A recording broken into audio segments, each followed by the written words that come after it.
বেগম খালেদা জিয়ার কবরে শ্রদ্ধা জানাতে আসা সাধারণ মানুষের খবর জানাবেন সহকর্মী আরিফুল ইসলাম।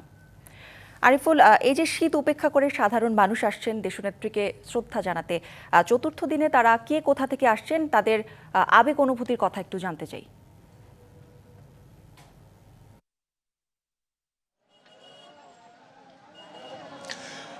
নিশ্চয়ই করে আমি সকাল থেকেই যে অধ্যয়নে ছিলাম এখনও আছি, সেই যে ঢল নেতাকর্মী সহ সাধারণ মানুষের যে ঢল, প্রয়াত বা প্রয়াণ বিএনপি চেয়ারপারসন বেগম খালেদা জিয়ার তার কবর জিয়ারত, পাশাপাশি তাকে যে শ্রদ্ধা জানানোর যে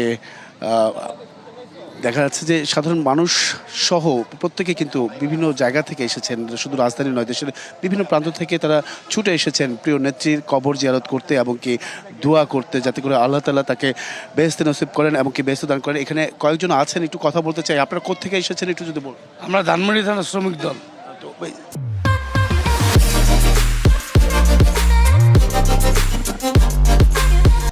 সেক্ষেত্রে তার যে চেতনা, তার যে চিন্তা ভাবনা, সেটা ধারণ করে কি দেশকে এগিয়ে নিয়ে যাবেন?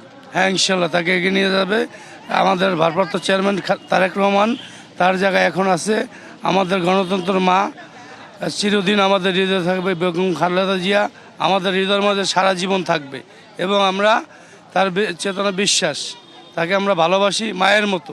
আজকে এখানে এসেছেন? আজকে এখানে এসেছি আমরা ঢাকা মহানগর উত্তর ও দক্ষিণ শ্রমিক দলের নেতাকর্মীদের আজকে আমাদের মরহুমা বেগম খালেদা জিয়ার মাজারে আমরা আজকে জিয়ারতের উদ্দেশ্যে এখানে এসেছি। ধন্যবাদ। কৌরি শুনছিলেন যে নেতাকর্মীর পাশাপাশি সাধারণ মানুষও কিন্তু এসেছে তাদের পরিবার পরিজন নিয়ে প্রিয় নেত্রীকে শ্রদ্ধা জানাতে। কারণ আপনি জানেন যে তিনি তাকে যখন এখানে শায়িত করা হয় জিয়া উদ্যানে, তখন কিন্তু আসলে কারোর জন্য উন্মুক্ত করে দেওয়া হয়নি। সেই প্রেক্ষিতেই কিন্তু এখানে যখন সর্বসাধারণের জন্য উন্মুক্ত করে দেওয়া হয়েছে, তখন থেকেই আমরা দেখেছি যে তাদের পরিবারের যে সদস্যরা, অন্যান্য যে সদস্য, ছোট বাচ্চারা সহ কিন্তু তার পরিবারের সাথে তারা এসেছেন এবং কি তার যে চেতনা, তার যে চিন্তাভাবনা, তার যে কর্মকাণ্ড, সেই বিষয়গুলো কিন্তু সেই ছোট বাচ্চাদেরকে তারা বাবা মারা কিন্তু শিখাচ্ছেন বা বলছেন সেই ইতিহাসটা। তিনি আসলে দেশের জন্য কতটা বিষয় বা দেশকে এগিয়ে নিয়ে যাওয়ার জন্য, দেশের গণতন্ত্রের জন্য কি কি করেছেন, সেসব বিষয়গুলো কিন্তু আসলে ছোটো ছোটো বাচ্চাদেরকে শিখিয়ে দিচ্ছেন, জানানো দিচ্ছেন। সেই ইতিহাসগুলো কিন্তু তুলে ধরছেন বাবা মারা তাদের সন্তানের প্রতি।